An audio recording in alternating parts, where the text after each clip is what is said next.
for. That's just so my day. I think for me, after a while, so since I've been with my partner, it's been 6 years now. He identifies as bi, pan, just in the general vicinity. There's nothing really set. So I've actually learned a lot by that, because at first I'm like, oh shit, he's bi. What if one day I come home and he's here with a woman? And then that was just a real early paranoia.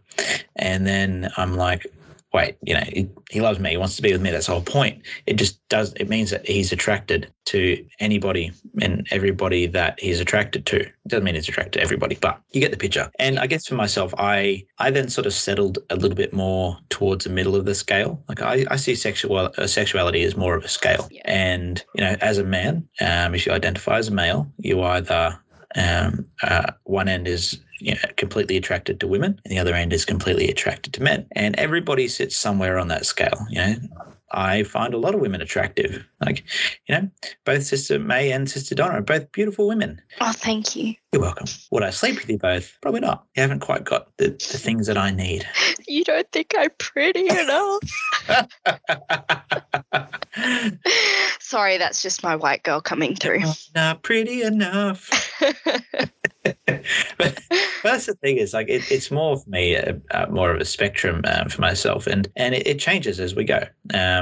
Would I want to be with anyone other than my partner? No. We're getting married in a couple of months. And so excited, by the way. Okay, it's going to be great. It's going to be a great reception. But anyway, I digress.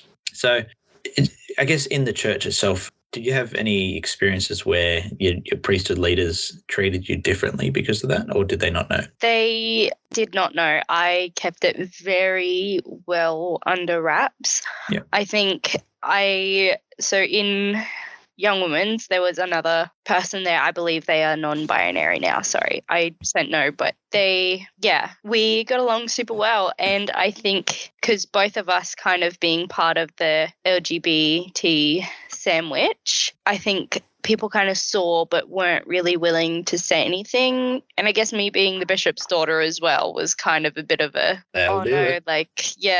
So I never openly said anything, and I did my absolute best to hide it. And I feel like being bisexual, I was able to I lent a lot more on my femme side of things. So, I was always wearing high heels, always doing my hair and my makeup. And so I think for me, makeup and hair became that putting on kind of like a mask to hide who I really was and this attraction I was feeling to this particular person. And Mormons are very close-minded. She's wearing makeup, so obviously she's straight. Yeah. But so I never told anyone until I was like 23. That's probably when I was able to be the most open and honest about my sexuality. There you go. Yeah. I find that really interesting, because there's a lot of people that are forced to hide it, and a lot of people that open up a little bit. Yeah. So, Brother Hyrum, do you want to kind of explain a little bit more? Because I believe you were more open with your sexuality while in the Mormon church. Kind of. So I guess for myself, I identify as gay because that is, the primary location of my sexual scale. And I know that for myself, looking back, I might not have recognized it until sort of my mid-teen years, but I kissed a boy when I was 5. And ooh, naughty. And I had a sleepover. We pretended to marry each other and that type of thing. Like early on, I'm like, boys. I'm like, so now recognizing, I'm like, holy shit, I was so fucking gay.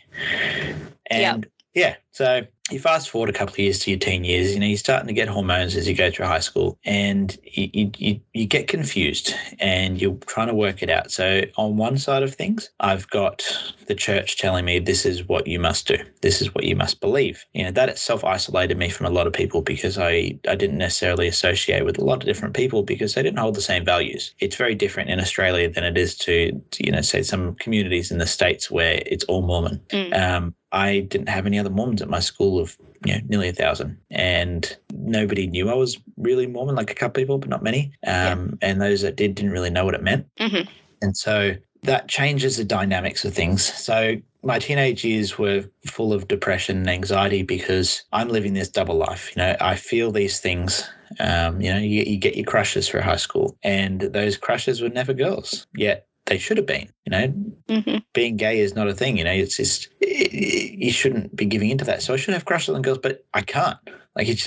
My brain physically does not work like that, and it's always been like that. I've never known any different until it's come to deconstructing what's happened in the church. And so fast forward a couple of years, I went on a mission. Before that, I'd come to the term that it was same-sex attraction. I'd spoken to my bishop about it. I'd told one or two friends. They didn't really know what to do. And the bishop just said, look, as long as you don't act on it, it's okay. It's okay to have those feelings. And so I went on a mission with this feeling that, I can do this. I've got the Lord on my side, and that as a missionary, Satan can't touch me, that type of thing. And I have actually brought my journal from a mission today. And I've gone through some of it, not all of it, because there's 400 pages of diary entries over my mission. So I'm going to read to you a couple of excerpts from my diary. So bear with me. So the 18th of August, 2013, Satan has been trying really hard with the same-sex attraction. Just can't afford having those feelings so strongly at the moment. So I fasted and prayed, so grateful. Turned into a very spiritual day. Lol. So spiritual. You're just a very spiritual man, Brother Hyrum. I try. I try my best. I am the priesthood holder of this group, so I have to be. You need to set the example. The 24th of August, so not that long ago. This is sort of in chronological order. So 24th of August, 2013. I've just been really struggling. Every now and then I see a guy that just sets off those feelings. It's so hard to deal with. I don't want to ever give in to that. It's not worth it, but it's hard. The 3rd of September, 2013. Been an interesting day. A lot of mixed emotions. It's kind of hard staying focused with these same-sex attraction feelings hanging around. I often find myself looking at guys the wrong way. I wish I could get past that. It's distracting, and Satan uses it to pull me down. Oh well, such is life. Friday the 21st of March, 2014. I was thinking back to see where the change was that really kicked the same-sex attraction into action. I remember a few years ago I saw a Facebook group for teenagers that I was part of. There was a picture on there of 3 young guys walking down the road. 2 of them were holding hands and smiling and making a gesture as if to say, who cares if we're gay? We love each other. That hit me and stirred some of the most powerful feelings I've had. It just hit me that it's something like that I've always wanted all along. My natural man desires to have that cute boy that wants to be with me and wants to cuddle and just make a home, I guess. So you can see as I progressed through my mission, it got harder and harder.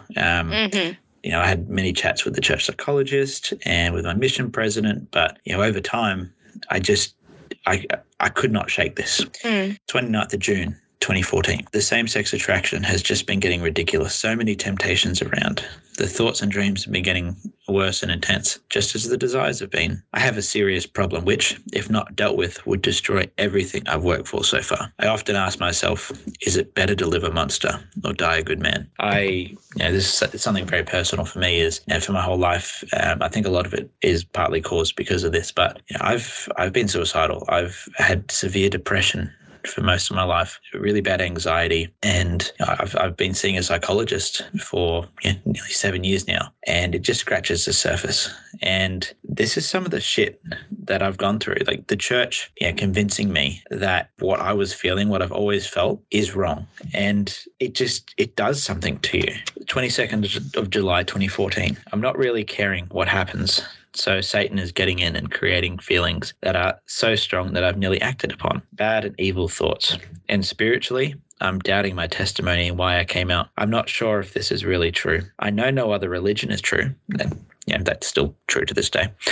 But I don't know about this one. And these feelings are starting to make me not want to believe in it. I'm so confused. Oh no, the wording was so dang confused and worn out. I just don't know if I can do it anymore. I don't really want to. Monday, 4th of August, 2014. I will need to decide for sure if I'm staying or going. It is looking like I will be leaving. In President's letter, I agreed with what he said about not being able to do the work. I just can't bring myself to. I'm miserable and I don't like the people. I'm physically worn out, but I'm still alive. I got the chance to serve. Now I've gone through this. Usually I would probably start getting emotional at this stage, but I prepared myself. I've got to keep myself together for this. The absolute level of hurt and soul-destroying feeling that comes through some of these pages, it gets me every time.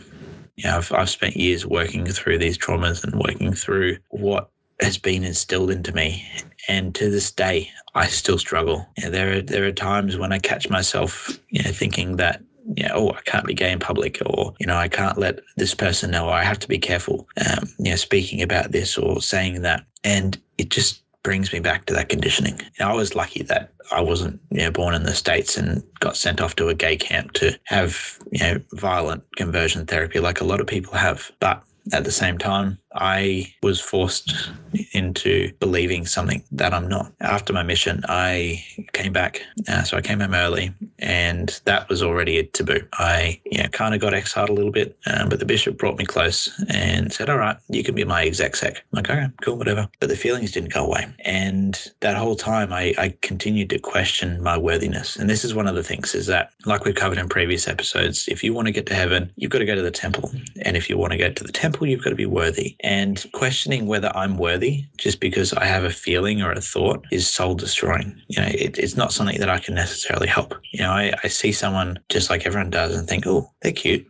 For any normal, I say normal, but and this is part of the conditioning as well. If I was a straight guy and I had that thought about a girl, it's completely acceptable. It's completely okay. There's absolutely nothing wrong with it. I can sexualize that as much as I want. But as a gay man, as soon as I make that thought, I'm suddenly in the wrong. And that hurts a lot. And a lot of people don't necessarily understand this pain. Okay, now I'm going to get emotional. That's okay. A lot of people don't understand the absolute soul-crushing feeling you get every time you want something so badly because it feels right to you, only to have somebody else tell you it's wrong, only to have somebody else tell you that it's unnatural and that you're going to go to hell for it. People just don't realize what they're doing. Like, okay, you don't feel that way. Good for you. But I do. I'm a person. My feelings are valid. Yeah, we had the same-sex marriage debate in Australia years ago, and the amount of hate that was thrown around because people just didn't agree with something they didn't understand. That's me. That's my life. Why should you get to have every benefit and anything you want under the sun, whereas I have to live in the shadows? Why is that okay? Why is that acceptable? I've spent 25 years of my life hiding, hoping that no one would find out,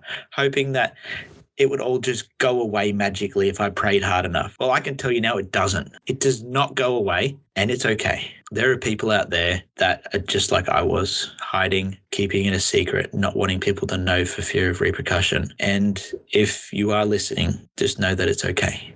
We celebrate Pride Month not to show off a bunch of gay men walking down the street in underwear, whatever. That's not me. We celebrate it because we've come so far in our society. We've fought. We've been persecuted, literally, not Mormonly. They're the ones that did the wrong thing in the first place. You can't cry. It's like the boy who cried wolf.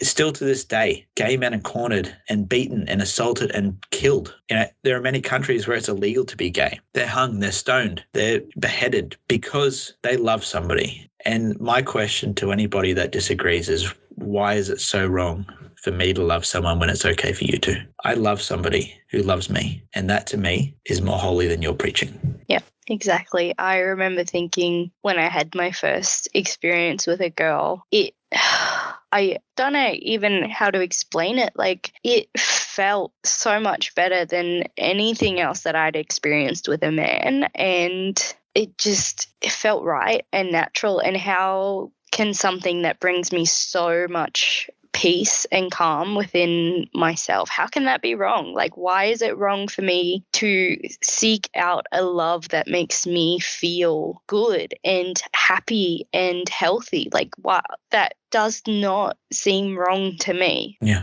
exactly. And you know what?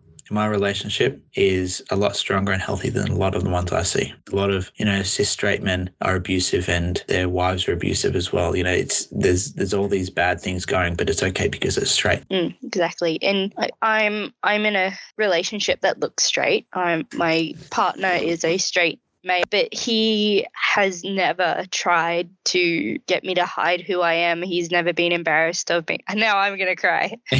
He's never been embarrassed of me. He's always supported me in the things that I love and the things that bring me joy. And I would never, ever have that with a Mormon man. ever. And that's something that I am so fucking grateful for, is the opportunity to have a relationship with someone who loves me and supports me for who I am, not who I'm pretending to be. Yeah, and that's it. That's love. That is actually